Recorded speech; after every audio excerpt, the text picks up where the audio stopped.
예수님이 예루살렘에 입성하신 후에 마지막 한 주간 동안 이제 조금 있으면 십자가에 못 박혀 돌아가실 그런 상황 아닙니까?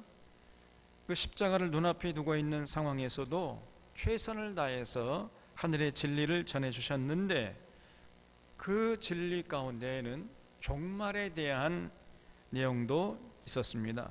그래서 누가복음 21장을 보면은 온통 종말에 대한 내용으로 가득합니다. 예수님은 앞으로 이 예루살렘 성의 역사뿐 아니라 인류의 역사가 어떻게 전개되다가 종말을 맞게 될 것인지 거기에 대해서 아주 자세하게 말씀을 하시고 예언을 해 놓으셨어요. 시시각각 죽음의 그림자가 닥쳐오는 가운데 그 귀한 시간을 할애해서 하신 말씀이기 때문에 우리 모든 교우들은 정말 이 말씀을 귀담아 들어야 됩니다. 반드시 예수님의 말씀대로 이 역사가 진행되다가 종말을 맞이하기 때문이에요. 그래서 우리가 정말 이 예수님의 이 종말 예언을 마음에 깊이 새기고 이 예수님의 가르침에 입각해서 세상을 볼 수 있는 이런 자세를 갖춰야 하는 것이죠. 1절 보겠습니다. 예수께서 눈을 들어 부자들이 헌금함에 헌금 넣는 것을 보시고 또 어떤 가난한 과부가 2렙돈 넣는 것을 보시고 이르시되 내가 참으로 너에게 말하노니 이 가난한 과부가 다른 모든 사람보다 많이 넣었도다. 저들은 그 풍족한 중에서 헌금을 넣었거니와 이 과부는 그 가난한 중에서 자기가 가지고 있는 생활비 전부를 넣었느니라 하시니라 그랬지요. 거기 눈을 들어 부자들이 헌금 넣는 것을 보시고 또 어떤 가난한 과부가 2렙돈 넣는 것을 보시고 거기에 줄을 쳐 주시기 바랍니다. 예수님이요, 성도들의 헌금하는 것을 안 보는 것 같지만은 아주 정확하게 면밀하게 다 보시고 계신다는 것을 알 수 있잖아요. 근데 예수님의 평가는 누가 얼마를 드리느냐, 그 헌금의 액수를 따지지는 않고 그 헌금에 담겨 있는 그 마음, 그 정성을 보신다는 것을 알 수 있어요. 여기 보면 이 가난한 과부가 2렙돈을 넣었다고 했는데 이 렙돈이라는 것은 당시 화폐 단위가 아닙니다. 이거는 아주 적은 양을 말할 때 쓰는 단어예요. 우리말로 하면은 한 푼, 2푼 할 때 그 2푼 정도, 그 2렙돈이 그 2푼 정도에 해당되는 그런 말이에요. 그러니까 이 가난한 과부가 아주 적은 양의 헌금을 했는데 예수님께서는요, 그 가난한 과부가 헌금한 것을 가장 많이 헌금했다 이렇게 평가하신 것을 볼 수 있어요. 왜냐하면 그 가난한 과부는 그 2렙돈, 그 2푼이 그 생활비 전부였기 때문에 그렇게 말씀하신 거예요. 부자들은 풍족한 중에서 넣은 것이지만은 가난한 과부는요, 그 어려운 중에서 생활비 전부를 넣은 것이니까 이제 그 2푼, 2렙돈을 다 헌금해버리면 남는 게 없어요. 이제 굶어 죽기를 각오하고 넣었다 그 말이에요. 그러니까 생활비 전부를 넣은 것이니까 다른 모든 사람보다도 더 많이 했다는 거예요. 그러니까 비율로 따지면은 10의 1조 한 게 아니라 10의 10조를 한 것이라는 거죠. 전부를 넣어버렸어요. 그래서 그 부자들의 많은 헌금보다도 이 가난한 과부가 헌금을 더 많이 했다 이렇게 평가하셨어요. 이것이 예수님의 계산법입니다, 여러분. 그러니까 대부분의 교회에서는 오늘날 가만히 보면은요, 헌금의 액수를 봐요. 얼마 했느냐 이것만 따집니다. 그런데 우리 하나님은 그렇게 따지지를 않으세요. 얼마나 정성으로 했느냐, 얼마나 하나님 사랑하고 이웃 사랑하는 마음으로 드렸느냐, 이것을 중요하게 여기신다 그 말이에요.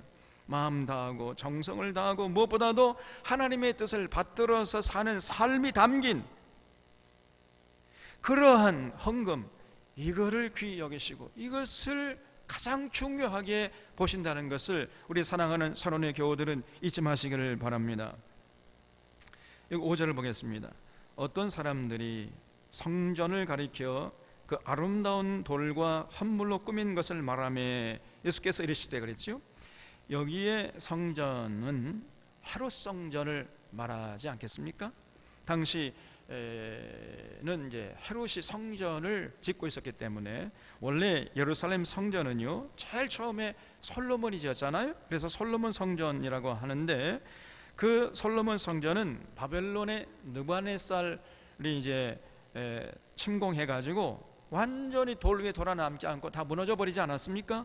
그래서 그 후에 스룹바벨이 바벨론 포로에서 돌아온 후에 지어 가지고 스룹바벨 성전이라고 하지요. 이게 이 스룹바벨 성전은 예수님 당시까지 서 있었습니다. 그러니까 약 한 500년 정도 이 스룹바벨 성전이 사용되었는데, 그러니까 예수님 당시에는요 그 성전이 상당히 낡았겠죠. 그래서 이 헤롯이 유대인들의 환심을 사기 위해서 대대적으로 이 스룹바벨 성전을 이제 보수하고 수리했던 것입니다. 그런데 그 규모가 정말 대단했던 것 같아요. 요한복음 2장 20절에 보면 이 성전은 46년 동안의 지었건을 네가 3일 동안에 다시 일으키겠느냐? 그러면서 이제 예수님에게 따지는 이런 모습을 볼 수 있잖아요. 그러니까 그 예수님 당시에 벌써 이 헤롯이 스룹바벨 성전을 보수하기 시작해가지고 46년이 흘렀다는 거예요.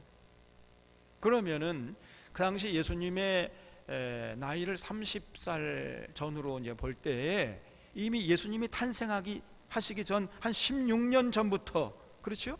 16년 전부터 스룹바벨 성전을 보수하기 시작한 거예요. 그러다가 이제 46년이니까 예수님 한 30살 될 때 46년 동안 지금 이제 헤롯이 성전을 수리하고 있었단 말이죠. 그러니까 얼마나 굉장한 규모로 이 성전을 수리했는가 하는 걸 우리가 좀 짐작해 볼 수가 있죠. 그러면 이 헤롯 성전 수리가 언제 다 완료했느냐?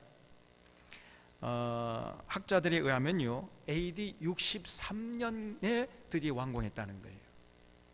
그러니까 BC 16년 전부터 시작해가지고 AD 63년에 완공했다. 그러면 도합 몇 년 동안 수리한 겁니까? 빨리 계산해 보세요. 집에서 한번. 몇 년이겠어요? 16 더하기 63 하면 몇 년이 되는 거예요? 무려 한 80년 정도 수리한 겁니다. 80년. 그러니까 그 규모가 얼마나 대단했다는 것을 알 수 있잖아요. 그러니까 굉장히 외양이 화려했던 것입니다. 규모가 대단하고요. 그런데 그렇게 외양은 화려하고 훌륭했지만은 예수님의 평가에 의하면은 그 예루살렘 그 당시의 성전이 만민이 기도하는 집을 너희가 강도의 소굴로 만들었구나 그러면서 한탄하지 않았습니까? 외양은 화려했지만요 그 속에 들어가 보니까 다 썩어 문드러졌다고 말이에요. 겉은 비록 화려하고 아름다웠지만은 속은 완전히 썩고 부패하고 타락했던 것입니다. 그런데 당시 사람들이 그 예수님의 제자들도 뭐 거기 포함되어 있었겠죠. 그 예루살렘 성전의 그 헤롯 성전의 외양만 보고 그 건물의 어떤 화려함과 그 규모에 압도돼 가지고 예수님 이것 좀 보세요. 정말 대단합니다. 의리의리하지 않습니까? 막 이러면서 예수님께 그 말씀을 했던 거죠. 그러니까 그런데 이런 제자들의 모습에 대해서 예수님께서 어떻게 반응했냐면 6절에 보면 너희 보는 이것들이 날이 이르면 돌 하나도 돌 위에 남지 않고 다 무너뜨려지리라 그랬어요. 그러니까 이 성전의 화려함 아무것도 아니랍니다. 여러분, 예루살렘 성전이 돌 위에 돌 하나도 남지 않고 다 무너질 것이라 그랬어요. 정말 이 예수님의 예언처럼 그로부터 얼마 안 있어가지고 AD 70년에 로마의 티토 장군에 의해서 이 80년 동안이나 수리한 이 헤롯 성전이요 완전히 다 허망하게 무너져 버렸습니다. 그러니까 헤롯이 이제 성전 수리해가지고 한 80년 만에 완공을 했는데 다 완공된 지 한 7년 정도 지난 다음에 로마의 티토 장군이 들어와가지고 예루살렘 성 무너뜨릴 때 예루살렘 성전도 무너뜨려져가지고 돌 위에 돌 하나 남지 않고 전부 다 파괴되어 버렸습니다. 완공한 지 한 7년 후에 다 파괴되어 버린 거예요. 그래서 예수님께서 그런 예루살렘 성전의 미래를 내다보시면서 그 건물의 외양만 보고 화려함에 기죽지 말라, 이렇게 말씀하셨던 거예요.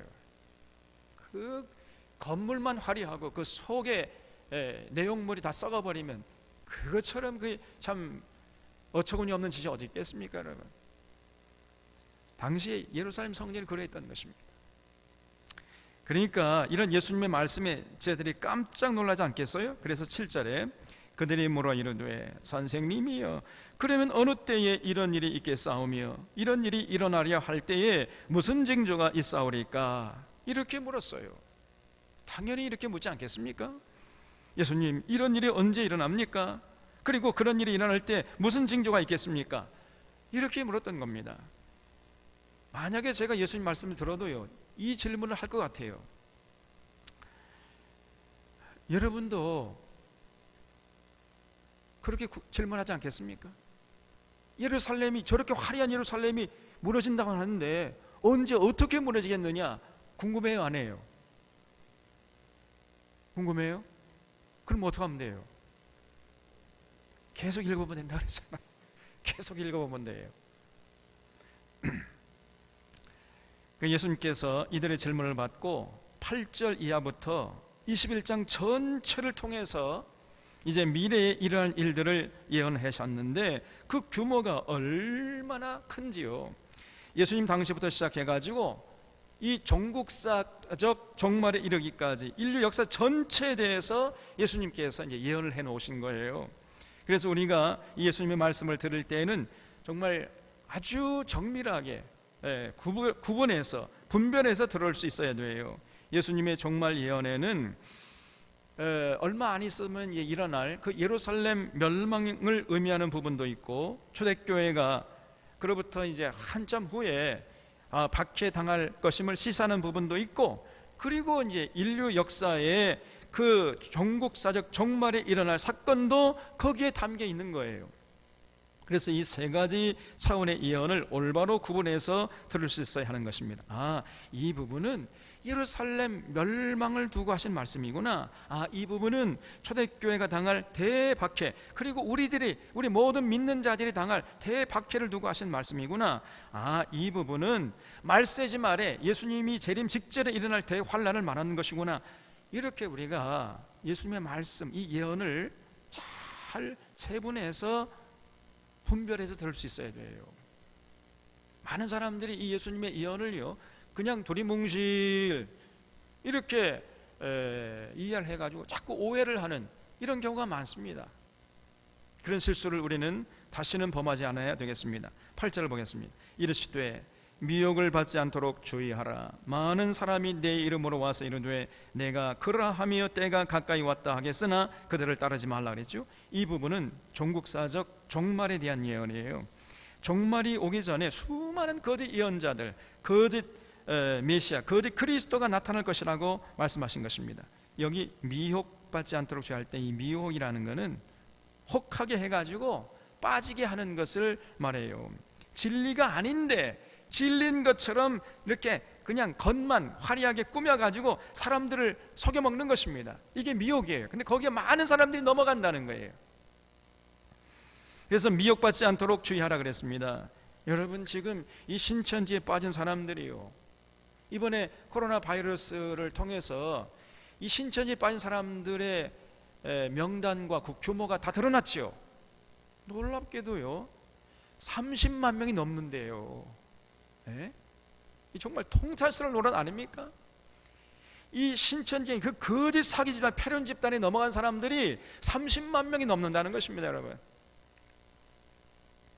정말 그 규모에 정말 깜짝 놀랐어요, 저도요. 얼마 전만 해도 14만 4천 명이 되면은 하늘의 영과 자기들이 이게 영육 합의를 해가지고 자기 이 땅에서 영원히 죽지 않고 영생 불사한다 이렇게 믿고 있는데 14만 4천이 아니라 30만 명이 넘어버린 거예요. 이게. 정말 기하급수적으로 늘어난 것 같아요, 신천지들이. 그러면 이 사람들이 이렇게 신천지에 빠지는 이유가 뭡니까? 한마디로 말해서 이 사람들이 미혹에 넘어간 거예요. 미혹. 진리가 아닌데 그 진리처럼 꾸민 것에 그냥 넘어가 버린 거예요. 왜냐하면 성경을 보는 안목이 없으니까. 신천지는요, 성경을 올바로 정통으로 보게 하는 것이 아니고 온갖 거짓 논리로 성경을 베베 꽈버려요. 그래서 성경을 보는 눈을 사팔로 만들어버립니다. 사팔로 만들어버려요. 그냥 정통으로 보지 못하게 만들어버려요. 그래서 온갖 거짓말로 성도들 속여먹는 거예요. 요한계시록 7장과 14장에 14만 4천 명이라는 말이 나오잖아요. 이걸 교묘하게 곡해해가지고 신천지 사람들 14만 4천 명만 구원받는데요. 그래서 하늘의 영하고 이 신천지 사람들 14만 4천 명이 영육 합의를 통해서 이 땅에서 영생불사한다, 이런 해괴망측한 교리를 지금 전파하고 있는 겁니다. 그리고 특별히 이만희에게는 예수님의 영, 그리스도의 영이 임해가지고 그리스도의 영과 합일돼가지고 이만희는 영원히 이 땅에 죽지 않고 영생불사한다, 이렇게 믿고 있어요. 이렇게 가르치고 있습니다. 이만희가. 저런 미친놈 아닙니까 저거? 완전히 사기꾼이고 거짓의 아비예요. 그런데 이런 거짓된 자에게 미혹된 자들이 이렇게 많습니다, 여러분. 근데 놀랍게도 이만희뿐 아니라 이만희 같은 이 거짓되고 사악한 자들이 오늘 한국 교회 안에 많아요. 교회 밖에도 많지만 교회 안에도 많아. 이게 참. 그래서 그런 자들에게 미혹받지 않아야 하고, 그렇기 위해서는 하나님의 선하시고 기뻐하시고 온전한 뜻이 무엇인지 분별할 수 있는 안목과 지혜가 우리에게 정말 절실히 필요한 것입니다, 여러분.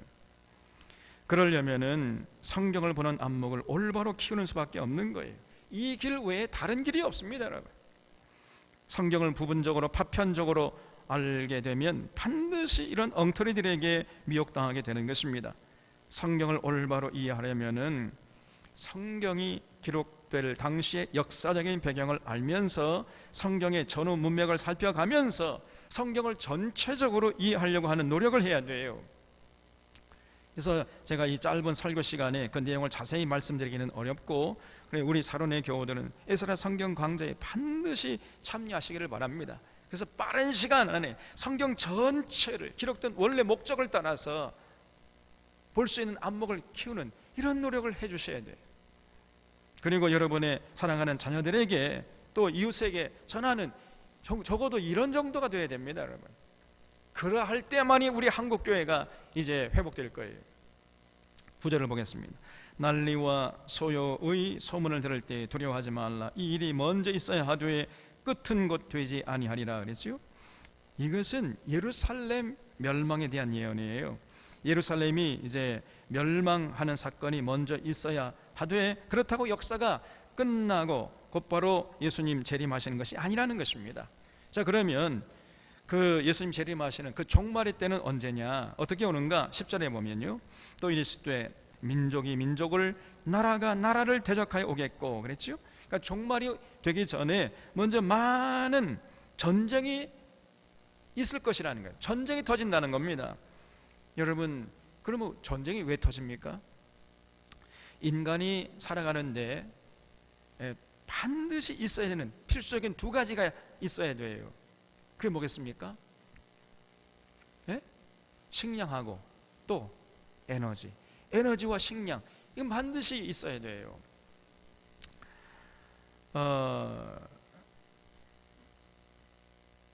그래서 인류의 많은 전쟁, 이 전쟁사를 보게 되면요, 지금까지의 전쟁은 대부분 에너지 쟁탈전이었습니다. 미국이 이라크를 침공했는데 그 명분이 뭐였죠? 이라크의 민주화를 위해서 전쟁을 한다라고 이제 했지만은 그것을 믿을 사람은 아무도 없지요. 실질적인 목적은 이라크의 석유였다는 것을 만천하가 다 알고 있지 않습니까? 이렇게 지금까지 전쟁은요, 에너지 쟁탈전이었어요.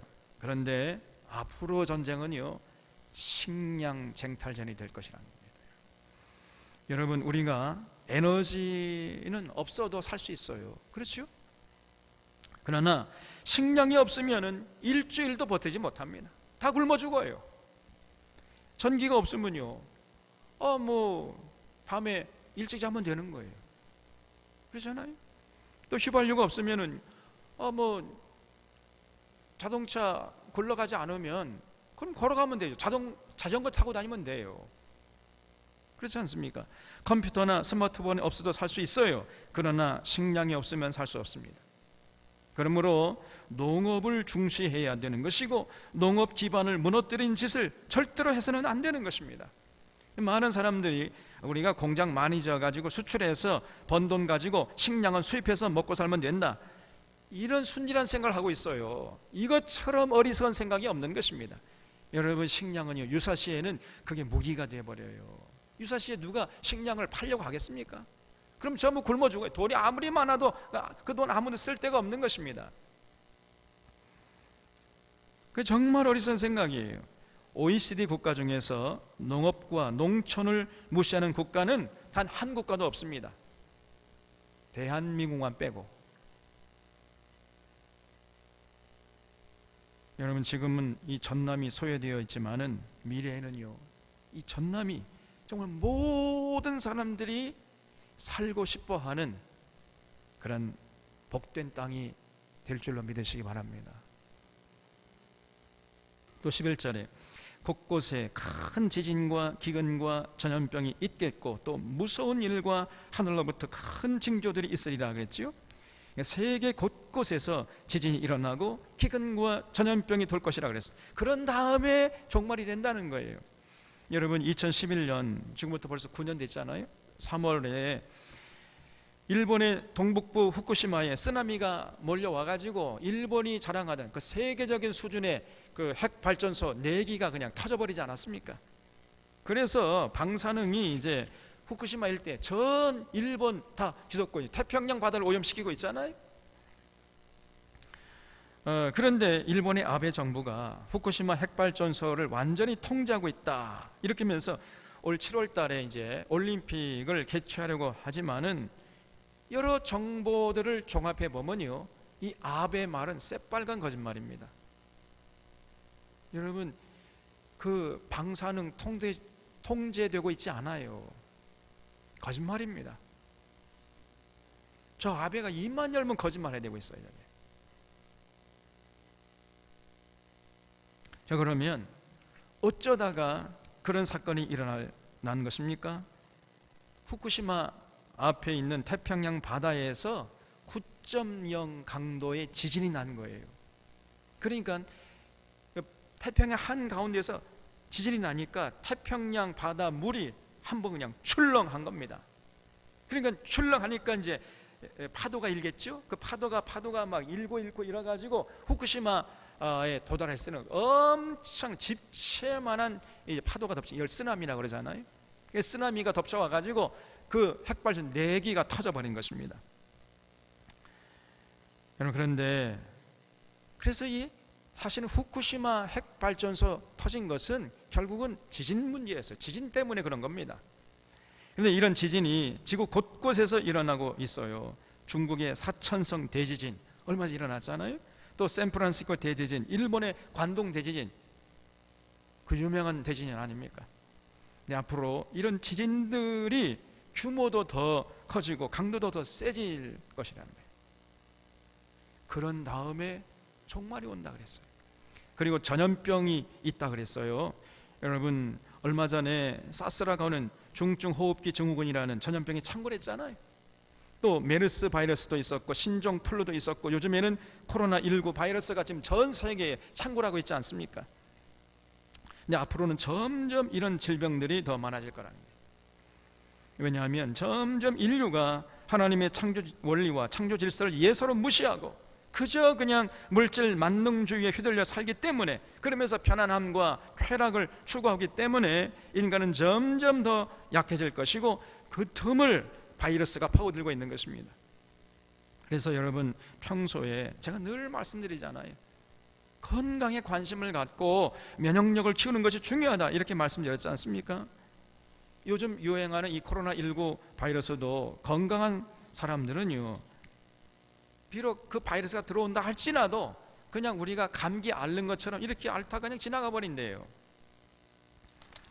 별 문제가 없는 겁니다. 그러나 소위 말해서 기저질환이 있는 사람들, 그러니까 지병이 있거나 면역력이 약화되어 있는 이런 사람들에게는요, 그 코로나 바이러스가 들어오면 그것이 이제 폐렴으로 진행되어 가지고 생명을 잃을 수 있는 치명적인 병이 될 수 있다는 거예요. 굉장히 위험한 것입니다. 그래서 이 면역력을 키우는 것이 중요한 것이에요. 그래서 여러분, 우리 성경에서 하나님께서 우리의 건강을 염려해 가지고 너희들 먹을 때 조심해서 먹어라, 이건 먹지 말고 이건 먹어라, 곡식, 과일, 채소를 중심으로 먹어라, 이렇게 신신당부하지 않았습니까, 여러분? 그래서 우리가 음식을 아무거나 먹으면 안 돼요. 곡식, 과일, 채소로 소식하고 또 운동을 많이 해야 됩니다, 여러분. 그리고 햇볕을 많이 쬐야 돼요. 우리나라 여성들은 외출할 때 피부가 탄다고 그냥 얼굴과 팔다리 전부 감싸고 눈만 빼꼼히 이렇게 내놓고 외출을 합니다. 언뜻 보면요, 외계에서 온 사람 같아요. 그러면서 외출하는데 정말 꼴보는 게 아닙니다. 해외 나가보면요, 이 관광 온 사람들이 우리 한국에서 온 여성들이 그러고 다닙니다. 전 세계에서 이렇게 하고 다니는 여성들이 없어요. 이 골분 여성들이고 이 꼴본 결들이에요. 햇빛을 많이 봐야 돼요, 여러분. 그래서 햇볕에 노출돼 가지고 까맣게 그을린 이런 여성이 진짜 아름다운 여성입니다. 아멘이십니까? 다 가정에서도 아멘 하세요. 다 햇빛을 다 차단을 해버려. 완전 무장해가지고 완전히 꼴불견이에요. 여러분, 햇빛이 좋을 때는 집에만 있지 말고 밖에 나와서 웃고 떠들면서 걸으세요. 그래야 이 면역력이 높아지는 겁니다. 그게 건강한 거예요. 잊지 마셔야 돼요. 이렇게 곳곳에 지진과 기근과 전염병이 돌고, 그리고 더 나아가서 하늘로부터 큰 징조들이 있을 것이라 그랬어요. 그래서 요한계시록에 보면은 태양이 빛을 잃고 달이 핏빛으로 변해버리고 하늘에서 별이 떨어지는데 태풍의 무화과 그 선 열매가 떨어지는 것처럼 떨어질 것이라 그랬어요. 그러니까 우리 전라도 말로 하면 허벌나게 떨어져 버려 그냥. 아니, 경상도 말인가? 경상도 뭐죠? 억수로 많이 떨어진대. 여러분, 그러면 어떻게 되겠습니까? 하늘에서 그냥 막 별이 떨어져요. 그러면 뭐 태평양 바다에 떨어지면 뭐 쓰나미가 엄청나게 몰려오죠. 일본 열돌 넘어가지고 우리 한국까지 도달할 겁니다. 그리고 지진이 나겠지요? 그러면 아비규환의 세상이 될 거예요. 그런 일이 있은 다음에 종말이 될 것이다, 이렇게 예수님께서 가르쳐 주셨습니다. 그런데 12절에 보면요, 이 모든 일 전에 그런 전국사적 대환란이 오기 전에 이런 말이지요. 내 이름으로 말미암아 너희에게 손을 대어 박해하며 회당과 옥에 넘겨주며 임금들과 집권자들 앞에 끌려가려니와 이 일이 도리어 너희에게 증거가 되리라. 그러므로 너희는 변명할 것을 미리 궁리하지 않도록 명심하라 그랬습니다. 거기 미리 궁리하지 않도록 명심하라, 줄쳐보세요. 우리 믿는 자들도요, 이 종말이 되기 전에 많은 환난과 핍박을 당할 것이라는 거예요. 그럴 때 아이고, 내가 관원들에게 끌려가면 무슨 말을 할꼬, 이렇게 미리 걱정하지 말고 미리 궁리하지 말라는 것입니다. 왜냐하면 15절에 내가 너희의 모든 대적이 능히 대항하거나 변박할 수 없는 구변과 지혜를 너희에게 주리라 그랬어요. 여러분, 얼마나 큰 힘이 됩니까? 우리가 우리 믿는 도리에 대해서 대답할 수 있는 능력을 미리 준비하지 않아도 만약에 그렇게 핍박받는 상황이 되면은 하나님께서 얼마든지 그렇게 변박할 수 있는 능력을 우리에게 주신다 그랬어요. 그러니까 미리 걱정하지 말라 그래요. 그래서 어디 가서 예수 믿는다고 신문당하거나 고문당할 때 무슨 말을 할 것인가 고민하지 말라는 것입니다. 그때 성령님께서 우리와 함께 하시고 할 말을 우리 입에 넣어주신다는 거예요. 얼마나 위로가 되는 말씀입니까, 여러분? 16절에 심지어 부모와 형제와 친척과 벗이 너희를 넘겨주어 너희 중에 며칠 죽이게 하겠고 또 너희가 내 이름으로 말미암아 모든 사람에게 미움을 받을 것이나 너희 머리털 하나도 상하지 아니하리라. 너희의 인내로 너희 영혼을 얻으리라 그랬지요. 여기 18절에 머리털 하나도 상하지 아니하리라 하는데, 이 구절만 딱 떼서 읽으면요 오해하기 십상이에요. 또 조금 전에 예수님께서 모든 믿는 자에게 핍박이 있다고 그랬잖아요. 근데 여기는 또 머리털 하나도 상하지 않는다. 여기 모순되지 않습니까? 앞뒤가 맞지 않잖아요. 만약에 머리털 하나 상하지 않으면 순교자가 하나도 없겠네. 그러니까 지금 이 예수님의 말씀이 그 뜻이겠어요? 머리털 하나도 상하지 않는 말이 그 구체적으로 무슨 뜻이겠습니까? 그래서 이 18절은 전후 문맥을 살펴가면서 또 19절까지 같이 보면서 이해하고 해석을 해야 돼요. 그래서 이 머리털 하나도 상하지 않는다, 이 말이 무슨 말이냐면은, 육체는 그들이 어떻게 할 수 있겠지만은 그러나 우리 영혼까지는 어떻게 하지 못한다는 그런 얘기입니다. 그렇기 때문에 두려워하지 말라는 거예요. 그래서 다른 복음서에 보면은 육은 멸하고 영혼은 어찌할 수 없는 자를 두려워하지 말고 영혼까지 지옥불에 던져 넣는 자를 두려워하라, 이렇게 말씀하고 있어요. 여러분, 우리가 세상에서 살 때 예수 믿는 것 때문에 핍박을 받다가 목숨을 잃을 수도 있습니다. 여러분 각오하셔야 돼요. 그러나 목숨은 잃어도 영혼은 그 믿음으로 살게 될 것입니다. 그러니 염려할 것 없고 두려워할 것 없다는 거예요. 특별히 이 예수님의 말씀은 초대교회에서 AD 64년에 로마 네로 황제로부터 시작해가지고 AD 313년에 콘스탄틴 그 황제가 밀라노 칙령을 반포할 때까지 로마 황제 10명에 의해서 무려 250년 동안이나 박해받는 기간을 통해서 이 예수님의 예언이 그대로 이루어졌어요. 정말 그 초대교회 성도들은요 말로 할 수 없는 환난과 핍박을 다 당했던 것입니다. 그리고 이제 종말이 오기 전에 우리들도 이런 핍박을 당할 수 있다는 것을 여러분 잊지 말아야 돼요. 염두에 둬야 됩니다. 그런데 이 조용기라는 거짓된 자가 뭐라고 가르쳤냐면요, 예수님이 십자가에서 우리가 당할 모든 고난을 다 당하셨기 때문에 앞으로 우리 믿는 자들, 교회는요 핍박 당할 일이 없다는 것입니다. 여러분 예수 잘 믿으시면 여러분 잘 먹고 잘 살고 출세할 수 있습니다. 이제 세상에서 떵떵거리고 살 수 있습니다. 이렇게 외쳤던 거예요.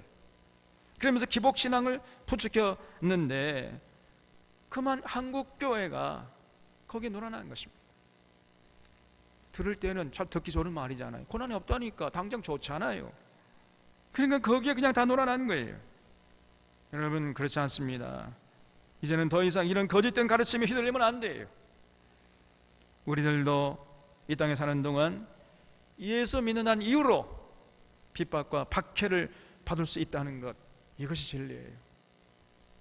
그래서 각오하시고 염두에 두셔야 됩니다. 그런 핍박과 박해가 와도 나는 예수 믿겠다, 이런 사람만 예수 믿을 수 있는 거예요. 우리 사랑하는 교회들은 바로 그런 진정한 믿음의 소유자들 되시기를 바랍니다. 20절을 보겠습니다. 너희가 예루살렘이 군대들에게 에워싸이는 것을 보거든 그 멸망이 가까운 줄을 알라 그랬지요. 이 20절 이하는 예루살렘 멸망에 관한 내용이에요. 그러니까 우리에게 하는 얘기가 아닙니다. 여기 보거든 거기에 줄 쳐보세요. 이 말의 헬란 말은 호탄이라는 헬란 말인데 이 말의 정확한 뜻은 뭐냐면은 볼 때마다, 그런 뜻이에요. 그러니까 보거든이 아니라 볼 때마다 이런 뜻입니다. 그러니까 한 번 일어나고 마는 것이 아니고 자꾸 반복해서 일어난다는 것이에요. 그러니까 예루살렘이 군대에게 에워싸이는 것을 볼 때마다 이런 뜻입니다. 그때마다 예루살렘이 이제 멸망의 때가 가까운 줄 알라, 그런 말입니다. 그래서 이방 군대가 쳐들어와서 예루살렘 성을 에워쌌다는 것은 하나님께서 이미 그 성을 버리고 떠난 것이에요. 그러면 그렇기 때문에 예루살렘에 있으면은 죽을 수밖에 없으니까 살고 싶으면은 빨리 도망쳐라, 그런 얘기입니다. 그래서 21절 보면 그때에 유대에 있는 자들은 산으로 도망할 것이며 성내에 있는 자들은 나갈 것이며 촌에 있는 자들은 그리로 들어가지 말지어다 그랬지요. 왜냐하면 들어가면 다 죽으니까 들어가지 말라는 거예요. 그래서 이런 예수님의 예언을 기억하고 있던 초대교인들은요 68년도에 로마 군대가 예루살렘을 쳐들어왔거든요. 근데 나중에 이제 황제가 된 베스파스 베스파시아누스, 나중에 이 사람이 이제 황제가 돼요. 이 베스파시아누스가 로마 군대를 몰고 예루살렘에 쳐들어왔거든요. 그때 이 예수님의 말씀을 기억하고 있던 초대교회 교인들은요, 전부 예루살렘 성에 빠져나갔습니다. 그래서 그 요단강 동편의 펠라라는 지역으로 다 피신해 갔어요. 그래서 살았던 것입니다. 근데 반면에 이 예수님의 예언을 모르는 사람들은요, AD 70년에 유월절을 지킨답시고 세계 각국에서 예루살렘으로 몰려와가지고 성 안으로 다 들어가 버렸어요. 요세푸스라는 유대 역사가에 의하면은 그때 유월절을 지킨답시고 예루살렘 성으로 들어간 사람들이 약 100만 명 정도 된다 그랬어요. 100만 명.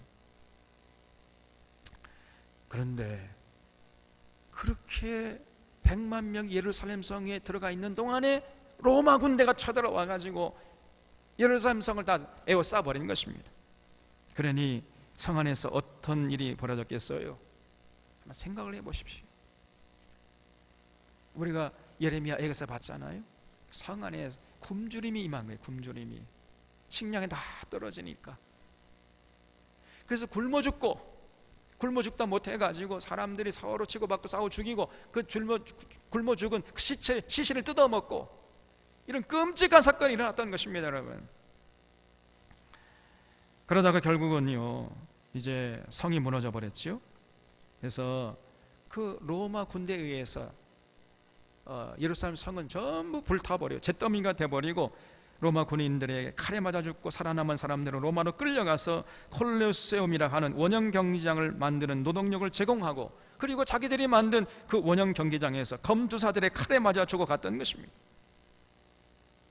그러니까 그때는 예수님의 한 말씀이 그대로 생명의 말씀이었어요. 예수님의 이 예언의 말씀을 아는 것과 모르는 것은 죽고 사는 문제와 아주 직결되었던 것입니다. 여러분, 지금도 마찬가지예요. 우리가 이 요한계시록까지 성경 말씀을 제대로 아는 것과 모르는 것은 하늘과 땅만큼 차이가 나는 것입니다. 제대로 아는 자는 생명을 얻을 것이고, 모르는 자는 신천지 같은 이런 거짓 것들에게 미혹을 당하거나 세상 흐름에 휘둘리다가 흔적도 없이 사라지고 말 것입니다. 하나님 말씀을 아는 것이 생명이고 하나님 말씀을 모르는 것이 그 사망이라고 해도 지나치지 않을 정도로 이렇게 성경을 제대로 이해하는 것이 이렇게 중요한 것이에요. 그래서 제가 입이 그냥 침이 마르도록 여러분 성경 강의에 참석하십시오 이렇게 외치는 것입니다. 22절을 보겠습니다. 이 날들은 기록된 모든 것을 이루는 징벌의 날이니라. 그 날에는 아이 뵌 자들과 젖 먹이는 자들에게 화가 있으리니 이는 땅에 큰 환난과 이 백성에게 진노가 있겠음이로다 그랬죠. 여기 나오는 이 백성은 우리를 말하는 것이 아니고 당시 예루살렘 백성들을 말하는 거예요. 그래서 예루살렘 성이 무너질 때 그때가 안식일이나 겨울에 일어나지 않도록 기도하라는 것이었습니다. 그래서 이 말씀은 예루살렘 성의 멸망에 대한 예언인데, 근데 이걸 자꾸 많은 사람들이 오해해가지고 이게 종말의 때 하는 말씀인가 보다, 어느 시대 누구에게 한 말 전혀 관심도 없고, 아이고 이 마지막 때 이런 일들이 일어나니까 아이고 그러면은 나는 애도 안 낳겠다, 결혼도 안 하겠다, 이렇게 자꾸 오해를 해요. 다시 말씀드립니다만은 이것은 우리에게 하는 말이 아니에요. 여기 말씀은 정확하게 AD 70년에 예루살렘 성의 무너짐을 두고 하신 말씀인 것입니다. 이미 다 지나가 버린 거예요. 24절에 그들이 칼날의 죽임을 당하며 모든 이방에 사로잡혀 가겠고 예루살렘은 이방인의 때가 차기까지 이방인들에게 밟히리라 그랬죠. 거기 예루살렘은 이방인의 때가 차기까지 이방인들에게 밟히리라, 거기 줄쳐보세요. 정말 이것이 중요한 말씀이에요. 또 이 말씀도 많은 사람들이 오해를 하고 있습니다. 예루살렘이 AD 70년에 무너진 후에 일단의 유대인들이요 도망을 쳤어요. 예루살렘에서 도망을 쳐가지고 어디로 갔느냐, 마사다라는 곳으로 도망쳤습니다. 성지순례 가면 반드시 거기 가는 필수 코스예요. 그래서 마사다라는 곳으로 도망쳐가지고 로마 군인들과 결사항전을 했는데 결국은 3년 정도 버티다가 이제 함락이 되어버립니다. 그런 끔찍한 장소가 있어요, 마사다라고 하는. 근데 그 이후로 유대인들이 전 세계로 흩어진 거예요. 그래서 이렇게 전 세계로 흩어진 유대인들을 우리가 디아스포라 유대인이라고 하는 것입니다. 이 디아스포라 유대인들이 거의 1948년까지 거의 약 2000년 정도 전 세계를 떠돌다가 1948년에 시오니즘을 부르짖으면서 갑자기 다시 팔레스타인에 돌아온 거예요. 그래서 나라를 세운 겁니다. 1948년 5월 13일에 유엔으로부터 나라로 승인받아가지고 독립을 하게 된 나라가 오늘의 저 이스라엘 땅에 있는 이스라엘이라는 나라예요. 근데 처음에는 예루살렘까지는 정복하지 못했었습니다. 그러다가 1차, 2차, 3차 중동 전쟁을 통해서 이제 드디어 예루살렘을 이제 차지하게 됐는데 그때가 67년이거든요. 3차 중동 전쟁 67년에 일어났으니까 그러니까 48년부터 따지면은 67년까지 하면 약 20년 만에 나라를 세운 지 20년 만에 예루살렘을 이제 차지하게 된 겁니다. 그러나 다 점령한 것은 아니고 이슬람 구역만은 점령하지 못하고 지금 남겨놨어요. 그래서 지금도 예루살렘 성전이 있던 곳은 이슬람 사람들이 차지하고 있어요. 그래서 거기에 가보면은요, 그 성지순례 가면 그 예루살렘 성전이 있던 곳에 커다란 황금 돔사원이 서 있지요. 그거는 유대 사람들이 지은 유대 성전이 아니라 이슬람 사람들이 세운 이슬람 성전이에요. 오마르 성전이라고 하는 이슬람 성전인 것입니다. 그래서 예수님의 말씀대로 예루살렘이 이방인의 때가 차기까지 이방인들에게 짓밟히라 그랬지요. 그러니까 지금도 예루살렘이 이방인들에게 짓밟히고 있는 거예요. 만약에 언젠가 그 오마르 사원이 무너지고 예루살렘에 유대인들이 들어가면은 이제 이방인들에게 짓밟히는 그 기간이 끝난 거죠. 그래서 그때까지는 예루살렘이 이방인들에게 밟히리라 이렇게 예수님께서 예언하신 거예요. 그러면 한번 생각해 보시기 바랍니다. 그 이슬람 오마르 사원이 무너지는 것이 좋겠습니까? 안 무너지는 것이 좋겠습니까? 빨리 무너지는 게 좋겠어요? 가급적이면 늦게 무너지는 게 좋겠어요? 예? 저 이슬람 저것들 미우니까 빨리 무너져 버렸으면 좋겠다 이렇게 생각하기 쉬운데, 그럼 만약에 무너진다는 것은 무엇을 의미합니까? 이제 이방인의 때가 끝났다는 것을 의미하는 거 아니에요. 다시 말해서 이방인을 위한 구원의 때가 끝났다는 것이니까, 그러면 무너지는 게 좋아요? 안 무너지는 게 좋아요? 안 무너지는 게 좋은 거 아닙니까? 이 오마르 사원이 무너지면 이제 이방인의 때가 끝난 거예요. 이제 구원의 때가 끝나고 선교의 때가 다 끝난다 그 말입니다, 여러분. 그럼 무너지는 게 좋아요? 안 무너지는 게 좋아요? 네? 대답하기 곤란해요? 안 무너지는 게 좋은데, 그럼 안 무너지면은 저 꼴 사오는 저 이슬람 사람들이 더 득세하고 또 그런 걸 언제까지나 보게 될 것인가? 또 그것도 못마땅하고 말이에요. 이래도 못마땅하고 저래도 못마땅하고.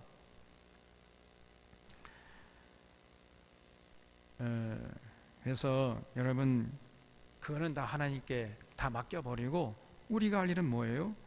이슬람 사원이 예루살렘에 있는 것은 기분 나쁘지만은 그래도 거기 서 있는 동안은 아직은 이방인들에게 복음의 빛을 비출 기간이 끝나지 않았다는 것을 의미한다는 것입니다.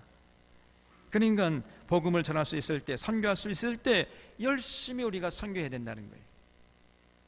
예루살렘은 이방인의 때가 끝나기까지 이방인들에게 짓밟히리라. 이 말씀이 굉장히 중요한 말씀이에요. 그래서 이렇게 24절까지 예루살렘에 관한 예언입니다. 이건 종국사적 종말에 대한 얘기가 아니고 예루살렘 종말에 대한 예언이에요.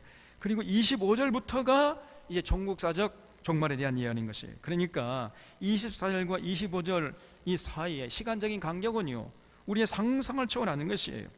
그러니까 24절에서 25절 넘어오면 곧바로 이제 몇 년 안에 이루어지는 사건을 예언한 것이 아니고 24절부터 25절의 내용이 이루어지려면 수천 년이 더 걸릴 수도 있는 이런 내용을 말씀하시는 것입니다. 그러니까 벌써 예루살렘이 이방인에게 짓밟히기 시작한 것이 2000년 이상 되지 않았어요. 그러니까 앞으로 1000년 후에 일어날 사건인지 2000년 후에 일어날 사건인지 모르지만은 어쨌든 25절 이하부터는 이 종국사적 종말에 대한 예언을 지금 말씀하고 있어요. 25절 보겠습니다. 2월 성신에는 징조가 있겠고 땅에서는 민족들이 바다와 파도의 성난 소리로 인하여 혼란한 중에 곤고하리라 그랬어요. 하늘에서는 우주에 있는 태양과 달과 별들의 이상이 생긴다는 거예요. 그 기능이 많이 파괴되고 막 이상한 일들이 벌어지는 것입니다. 그러니까 땅에서는요, 민족들이 바다와 파도에 으르렁거리는 이 소리로 인하여서 혼란한 중에 곤고하게 될 것이라 그랬어요. 그러니까 하늘에서 태양이 빛을 잃고 달이 핏빛으로 변하고 별들이 땅에 떨어지면 어떻게 됩니까? 바다와 파도의 우는 소리가 크게 일어나지 않겠어요? 그러면 뭐 땅에 있는 인류는 정말 그냥 아비규환 될 것입니다. 혼란 중에 곤고하게 되겠지요. 우리가 일본의 후쿠시마 핵발전을 통해서 봤잖아요. 이건 맛배기예요, 여러분. 맛배기에 불과한 것입니다.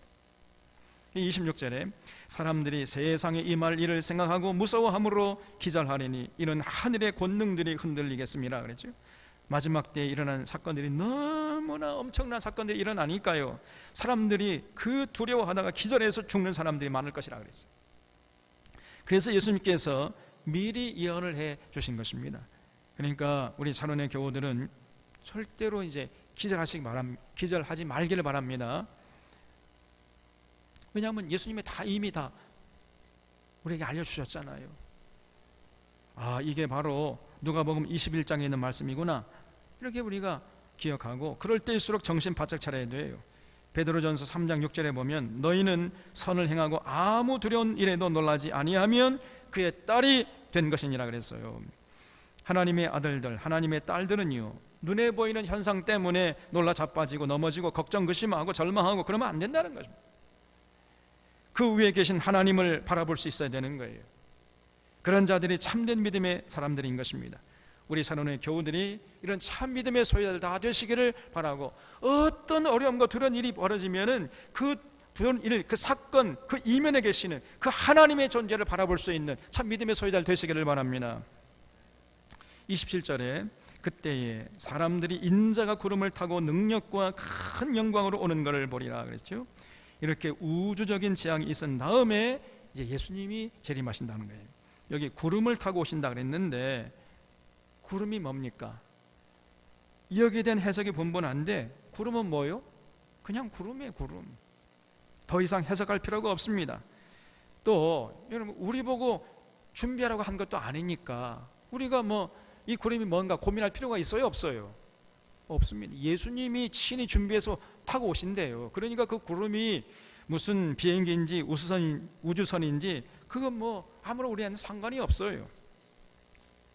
그러니까 하늘의 권능이 흔들리고 하늘에서 별들이 떨어지고 하는 그때에 예수님께서 이제 구름 타고 능력과 큰 영광으로 오는 것을 너희가 볼 것이다, 이렇게 말씀했습니다. 이런 예언을 예수님이 하셨는데, 이 누가복음뿐 아니라 마태복음, 요한복음 등 복음서뿐 아니라 서신서에 있는 종말에 대한 내용까지 전부 그 내용을, 이 종말에 대한 내용을 종합해 가지고 집대성해서 모아놓은 책이 바로 요한계시록이에요. 그래서 이 요한계시록이 중요한 것입니다. 지금 이 신천지가 이 요한계시록을 가지고 자꾸 장난치고 있잖아요. 엉터리로 해석해 가지고 수많은 사람들을 미혹하고 있는데, 그런데 한국교회는 전혀 이 요한계시록 주목하지도 않고 요한계시록 안 가르치고 못 가르치고 있어요. 그러니까 수많은 사람들이 저는 엉터리 같은 곳에 가가지고 무료 신학원인가 이런 곳에 가가지고 많은 30만 명이나 지금 넘어가고 있단 말이에요. 그래서 우리 사론의 교우들은 제가 종종 요한계시록 강의하잖아요. 그럴 때 좀 시간을 내 가지고 오시기 바랍니다. 오셔서 좀 들으세요. 그렇게 좀 신신당부하지 않습니까? 허투루 들릴 일이 아니에요, 정말요.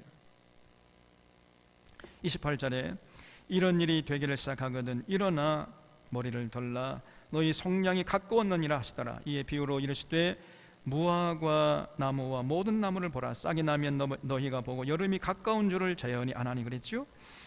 여러분, 겨울 내내 잎이 떨어져 있던 나무에 싹이 나면은 이제 여름이 가까운 거 아닙니까?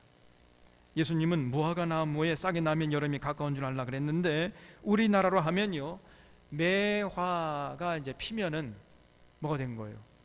봄이 가까운 것이고, 그러다가 이제 감나무가 싹이 나면, 잎을 내면 이제 여름이 가까운 것이죠.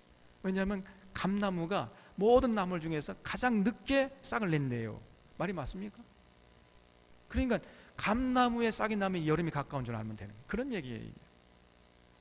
31절에 이와 같이 너희가 이런 일이 일어나는 것을 보거든 하나님 나라가 가까이 온 줄을 알라 그랬어요.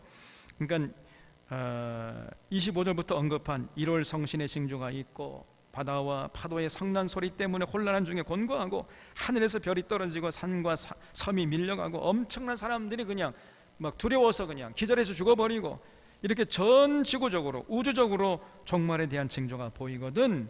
그러면 이제 종말이 다 된 줄 알라, 이런 얘기예요. 이 32절에 내가 진실로 너에게 말하노니 이 세대가 지나가기 전에 모든 일이 다 이루어지리라. 이 말씀도요, 수많은 사람들이 오해를 합니다. 여기 이 세대가 지나가기 전에 모든 일이 다 이루어지라 했으니까, 이게 무슨 말이야? 그런데 그러면 이 시대, 그러면 예수님 시대 다 지났는데, 예수님 돌아가셨는데 아직까지 종말이 안 된 거 보니까 예수님이 거짓말하신 건가? 이게 무슨 뜻이냐? 또 여기 이 구절을 잘못 오해해가지고 수많은 이단들이 나오고 있어요 지금요. 여기서 이 세대는 예수님 당시를 말하는 것이 아니고요, 이런 끔찍한 대재앙이 전에도 없고 후에도 없는 전무후무한 대환란이 오는 기간 전부를 말해서 여기서 이 세대라고 이렇게 총칭해서 말하고 있는 거예요. 이렇게 올바로 이해를 해야 됩니다. 보통 한 세대라는 것은요, 한 30년 정도를 말해요. 그래서 한 사람이 태어나가지고 장성해서 이제 결혼해가지고 아이를, 자기와 똑같은 DNA를 가진 아이를 이제 잉태해서 출생할 때 그 기간이 한 30년 정도 걸리거든요. 그래서 한 세대를 30년 정도로 보는데, 지금 여기서는요, 이런 예수님의 예언이 전부 이루어지는 기간을 이 세대라고 얘기하는 겁니다. 무슨 말인지 이해가 되십니까? 그래서 이 구절을 오해하면 안 돼요. 이 구절 오해해가지고 시한부 종말론자들이 많이 일어나고 있고, 수많은 성도들이 미혹을 당하고 있는데 정말 잘 이해를 해야 하는 것입니다. 33절에 천지는 없어지겠으나 내 말은 없어지지 아니하리라 그랬죠. 여러분 아멘이시죠? 예수님 말씀은요, 천지는 없어질정정 예수님의 말씀은 없어지지 않는다는 거예요. 그래서 우리들이 예수님의 말씀을 귀담아 들을 필요가 있는 것입니다. 34절에 너희는 스스로 조심하라. 그렇지 않으면 방탕함과 술 취함과 생활의 염려로 마음이 둔하여지고 뜻밖의 그날이 덫과 같이 너희에게 임하리라 그랬어요. 정말 우리들이 예수님의 말씀을 마음판에 새겨야 됩니다. 방탕하거나 술 취하거나 생활의 염려나 이런 것들 때문에 자꾸 사람들의 마음이 영적으로 둔해지는 거예요. 그래가지고 그냥 이 세상 것에 휘둘리다가 살다 보면 어느새 이제 내가 짐을 쌀 때가 다 되어버렸어요. 이렇게 세속적이 돼가지고 허탄한 뜻을 두고 살다가 그만 인생 정치는 이런 사람들이 많아요. 그러다가 종말을 맞이하면 어떻게 되겠습니까? 여러분, 정말 실패한 인생이 될 수밖에 없는 거 아니겠습니까? 큰일 납니다 여러분. 그러면 이렇게 이제 종말이 어떻게 오는가? 35절 말씀 보면 이 날은 온 지구상에 거하는 모든 사람에게 임하리라. 이러므로 너희는 장차 올 이 모든 일을 능히 피하고 인자 앞에 서도록 항상 기도하며 깨어있으라 하시니라 그랬죠. 예수님이 재림하실 때는요, 세상 모든 사람들이 지금 주님이 재림하시는구나 이렇게 알 수 있도록 공개적으로 오신다는 것입니다. 나는 알고 너는 모르고 이렇게 은밀하게 비밀스럽게 오시는 것이 아니고 모든 사람들이 주님이 오신다는 걸 알 수 있도록 오신다는 거예요. 그러니까 이 말씀만 기억하고 있어도 저 신천지 이만희가 얼마나 거짓말쟁이인지 알 수가 있잖아요. 그래서 이 예수님의 가르침의 결론은 항상 기도하며 깨어 있으라 이렇게 하신 것입니다. 이 말은요, 밤에 잠도 자지 말라 그런 말이 아니고 하루하루 now and here, 지금 여기에서 최선을 다해서 하나님의 뜻을 받들어 살라는 것입니다. 세상을 은둔해서 저 세상만 바라보고 살지도 말고 그렇다고 세상에 나아가서 동화되지도 말고 세상 한복판에 나아가서 거기서 하나님의 뜻을 따라 구별되게 살라는 것이에요. 이런 예수님의 말씀을 마음에 깊이 새게 됩니다. 37절에 예수께서 낮에는 성전에서 가르치시고 밤에는 나가 감람원이라 하는 산에서 쉬시니 모든 백성이 그 말씀을 들으려고 이른 아침에 성전에 나아가더라 그랬죠. 그래서 우리도 언제나 여러분 예수님의 말씀을 귀담아 들으려고 애를 써야 돼요. 예수님 말씀을 잘 들으면, 다시 말씀드려서 성경을 올바로 알고 요한계시록까지 제대로 통전적으로 알게 되면요, 이 예수님의 말씀이 과연 예루살렘 멸망을 두고 한 말씀인지, 아니면 초대교회 대박해를 두고 하신 말씀인지, 아니면 종국사적 종말에 대한 최후의 환란에 대한 말씀인지, 이걸 아주 우리가 정확하게 구별할 수 있어요. 제가 무슨 뛰어나가지고 그런 게 아닙니다. 성경 말씀을 제대로 알게 되면요, 이게 전부 구별이 된다니까요. 누구나 그렇게 할 수 있어요. 누가복음만 보면 잘 안 보이는데 요한계시록까지 우리가 정확하게 정밀하게 제대로 온전히 보게 되면 복음서가 그냥 보이고 전부 이해가 되는 것입니다. 예수님 말씀이요, 다 구별이 되는 거예요. 하나도 흐리멍텅한 것이 없어요. 아주 명확하게 예수님 말씀하셨다는 걸 알 수 있습니다. 그래서 우리가 요한계시록까지 성경 전체를 살필 수 있는 안목을 가지는 것이 중요하다, 이렇게 제가 늘 강조하는 것입니다. 그래야 이 어지러운 세상 휘둘리지 않고 살 수 있는 것이고, 저 신천지 같은 이단 사설에게 미혹당하지 않을 수가 있는 것입니다. 아무쪼록 우리 선언의 교우들은 이 예수님의 종말에 대한 가르침을 언제나 마음 깊이 간직하면서 장차올 이 모든 일들을 피하고 주님 앞에 당당하게 설 수 있도록 기도하며 깨어있는 복된 자들이 되시기를 바랍니다. 기도하겠습니다.